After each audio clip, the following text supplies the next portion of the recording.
what I've been asking people was what early in their life. A lot of people don't realize that shit because they not paying attention to where they at. Mentally and physically, they don't realize what it is.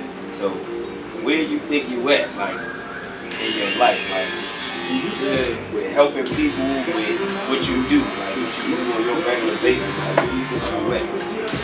Oh, I did. All right, cool. So, I mean, for me, man, I'm in like a kind of a transitioning phase in my life right now, man. Like, I done been on the hard grind. I've been on the hard grind.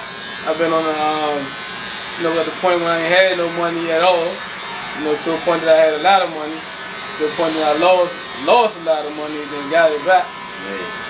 And I've been at the point when I was like the mentee.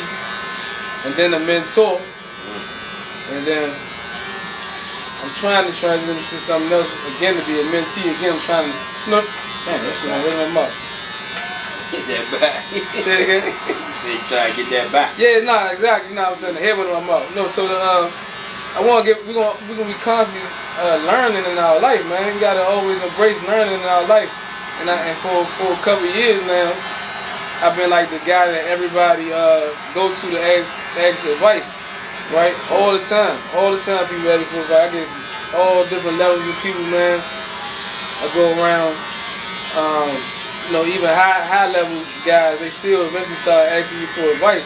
So I had to talk to my therapist about that, man, because it's like the thing, who bakes for the baker, or who the therapist for the therapist, So you going to therapy because you the therapist trying to go to therapy. Right. You feel like you the therapist going to therapy. Correct. Exactly. Yeah. Exactly. Similar to that. Yeah. So like, I'm the mentor, and I become the mentor all the time. Right. So who's gonna mentor me? But you also, I'm about to say, you also need that help too. I need that help too. So I find myself like now at this point I'm transitioning. I'm trying to move into a different field in business. Yeah. Like everybody know me as the real estate guy, man, but real estate is a part of what I'm trying to do. I'm trying to build a financial service company, like really just educate people on finance. You know what I'm saying? Like I'm passionate about that. I'm passionate to talk about how I was at the files the other day, man. And you see how everybody like excited when they hear me talk about it. People get excited about hearing you being passionate about something. I think the only thing we lacking though, like the only thing that we probably lacking financial wise. Like we probably the most thing is we always think is saving. Like we don't know how to save and shit like that. But if I have bad saving habits, what is it that I could do to manage my money?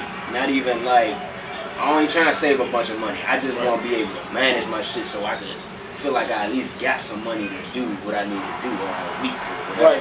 So that's a good question, man, because that's a twofold thing. You said, what are we lacking? I think the most important thing we lacking is a plan, right? We don't know exactly what we're trying to do with the money. I know people say save. And save, what we saving for? Even saving should have a plan, right? You should have a plan, like a emergency fund. You're saving for 6 months of your expenses, and that's it.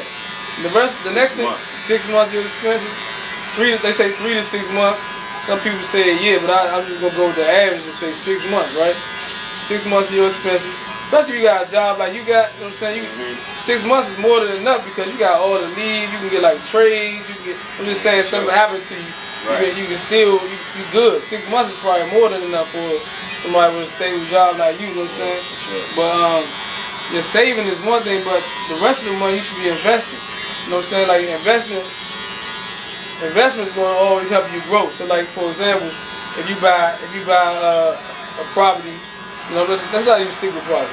Let's say if you making $20,000 a month, right? $20,000 a month, you invest 20% in, and that 20% in another 6 months going to get you another 20,000. So now you have 40,000, right? Let's just say you're making $40,000 a month. you still putting up 20%. So every time you put that 20% down, and this is just high numbers, ain't really gonna go like that. Every time you put that money down, that 20% down or whatever that number is gonna help your overhead grow. So that same 20% that you investing is going. So I'm kind of saying it all the way wrong, man. All right, let's just say I'm saying it wrong. Let's say you put like, let's just say you got 100% of something, right? And that 100% is $10,000. So every $2,000 you putting up 20% of that in investment, right? Okay.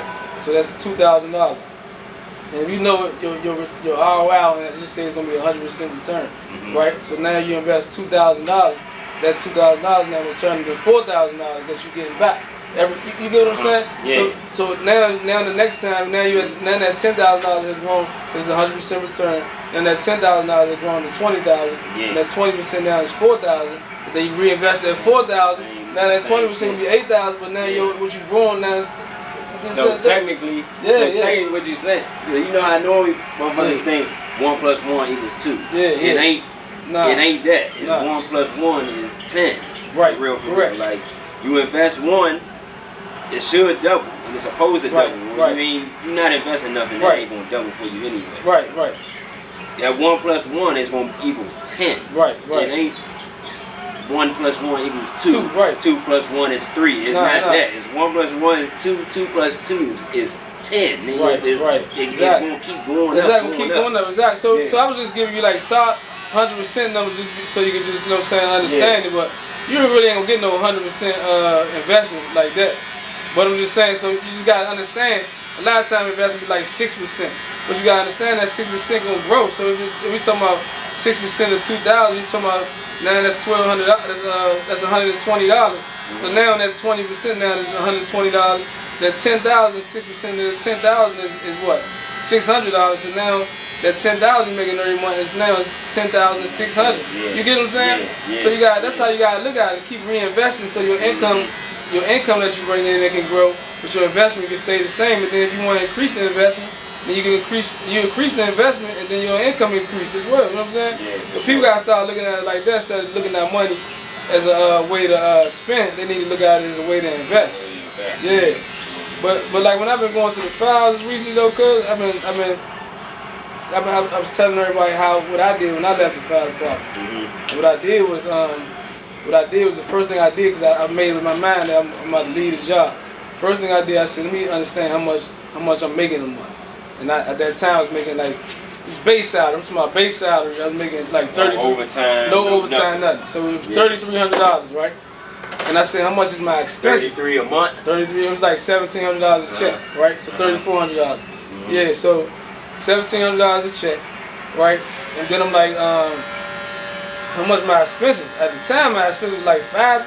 I'm like, wow, I'm doing $3,300, but it's $5,000. So I had to live off of overtime, right? I'm like, what the hell? But you know, I was already doing real estate too, so I was surviving. So I said, nah, I'm about to cut back. Let me get my bank statements and see what I'm spending. So I took 2 to 3 months of my bank statements, right? Then I started looking down every line. What am I spending my money on? A lot of times it was like wasting stuff, like partying, going out, hanging out and stuff like that. So I said, I just bought a house, I need to start staying in the house more. Cut back that, right? So then I said, you know, I'm still gonna do a little bit, let me do a half of that. So I cut back half of my little partying expenses. So they got me down to like probably like $35. I'm still too high over my bills. My income is $3,400, but now I'm still like $3,500, $3,600 of expenses, right? So I was watching TV, and T-Mobile came across the screen, and I'm still with T-Mobile from this day, right? The T-Mobile say, if you leave your company, come to us, man. We gonna give you a lower bill, and we gonna pay off your company. Yeah, pay off the phone that you owe right there for the company. I'm like, you know what, man? Let me call them. So I called them, got a reduced bill, got me a new phone, and they paid off Sprint. I was with Sprint at the time. Yeah, they paid off Sprint, right? Then I said, man, you know what? Let me call all my companies to do this, man. I called my insurance company, I called the phone, cable. I said, man, if y'all don't reduce my stuff, I'm gonna go to a competitor. And they either did it or I went to a competitor, bro. You know what I'm saying? So that jump went from, so I did that with every company, including like utilities. People don't even know about the utility company. They got the like the Pepco and all yeah, that shit? Pepco, bro. They got service charges, distribution companies that you can that bid on them things. So you can look on that jump, say distribution charge. You can go I seen that yeah, on my deal before. Yeah, you can change that. You ain't gotta use that company, you can use another distribution company. See, man, that's fucked up, because I always thought nigga Pepco was the only motherfucker. Right, you can't do now. You can change that, bro. Pepco just supply the electric.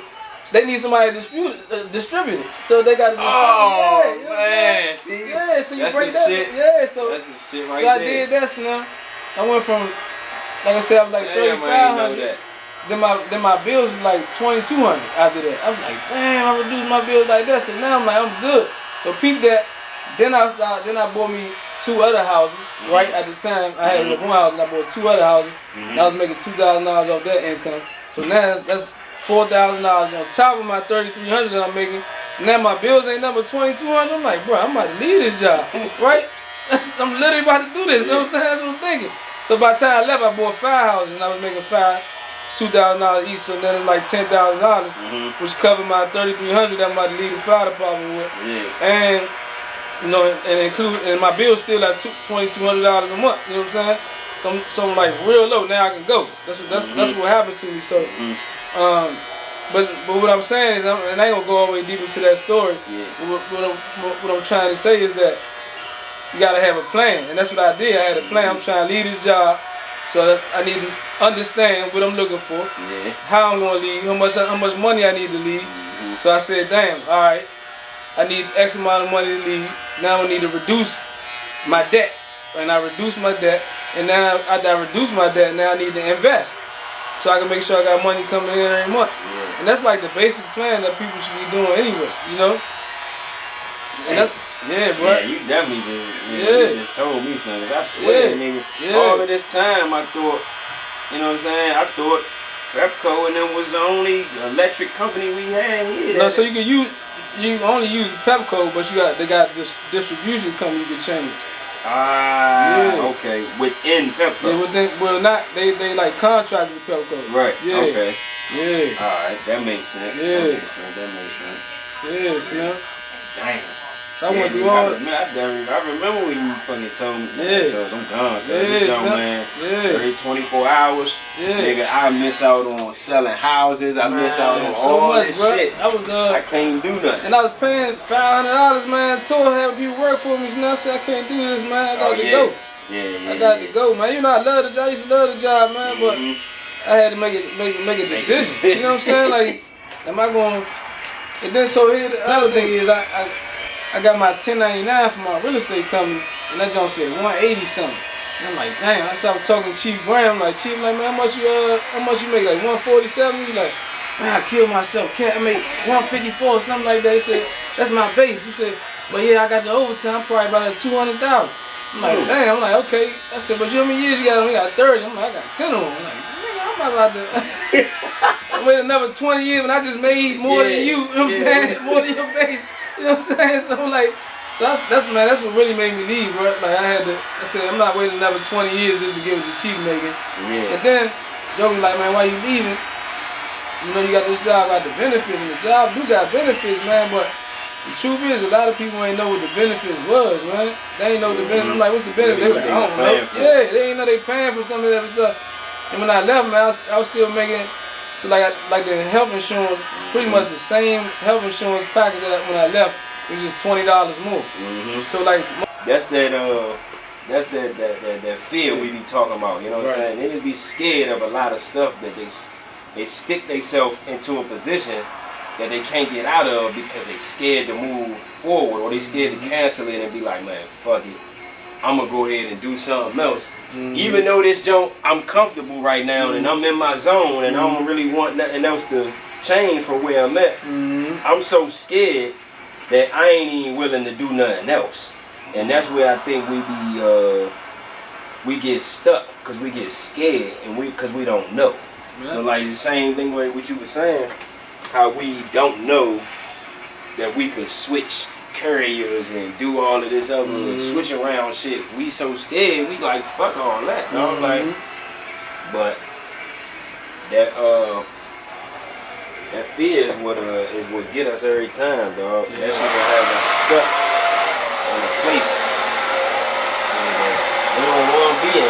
It's almost like we looking for somebody else to get us out of that shit.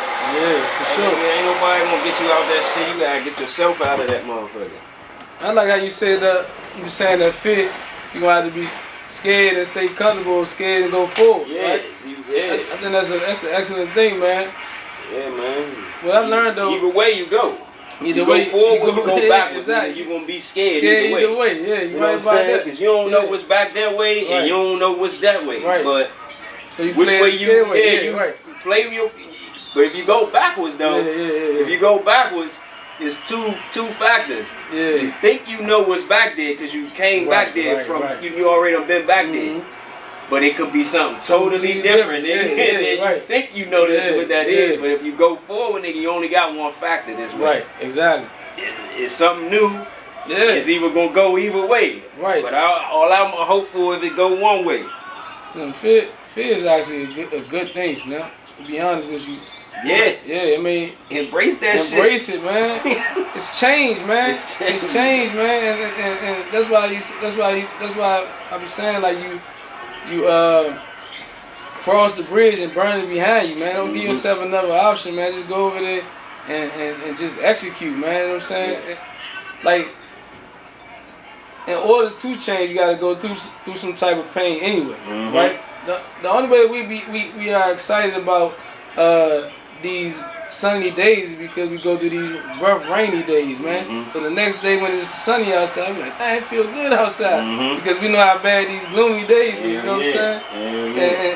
And that's with anything. Like you know, when we going through pain, we just know that. You know what I'm saying? When you're uncomfortable on the other side of uncomfort is growth. Period, right? So when you're going, and there's so many different ways. Like when you're in the gym working out, and you just feel like you work your body to failure, right? And like you sore and all that thing, but the next thing you know, like my friend was saying the other day that she, man, I'm stronger now. But I'm gonna tell you, look, for 2-3 weeks, she was talking about, I don't know why you keep on, my trainer keep on trying to make me push harder, 85% of my, she said my back sore, my legs sore, everything sore, man. She told me this morning, she said, I'm happy, I'm stronger now, I can lift heavier weight. That's exactly what it does to you, man. You gotta go through some uncomfort to grow, man. You got to, man. You know? Bro. Yeah, man. Same thing. And that's what it is. So for me, man, I'm the type of guy that if I want it, man, it ain't nothing that's gonna stop me from doing it, right? I'm not scared of anything, bro.